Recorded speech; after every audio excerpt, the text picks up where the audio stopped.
achana katika makambi haya. Niseme hivi, kati ya hasara ambazo mwanadamu atapata ni kukosa mbingu.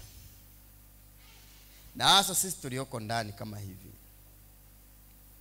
kati ya kilio kinachosikika kwamba kutakuwa na kilio na kusaga meno kitakachoongozwa na watu walioujua ukweli lakini wakaukataa. Na niwatie moyo kwa neno la Bwana, usiishi kulingana na mitindo ya dunia, usiishi kulingana na magrupu. Kumbuka, tutakapoenda mbinguni, Kristo atakapokuja, kila mmoja atasimama kwa zamu yake.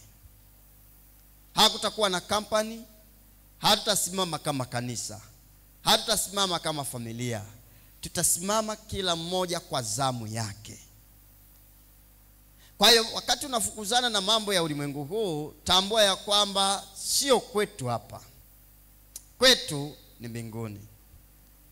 Na kati ya machozi ambayo Kristo atalia ni kuwakosa aliowafia, na wale ambao waliujua ukweli kama mimi na wewe. Talia sana. Napenda kurudia kesha hili lilipita lile la robo ya kwanza la mwezi wa 12. Nikasema ya kwamba Kristo atakapokuja, Kristo ndio atakuwa mrefu kuliko wote. Akiwa ameongozana na Adamu ndio atakuwa anafuatia urefu kwa Kristo.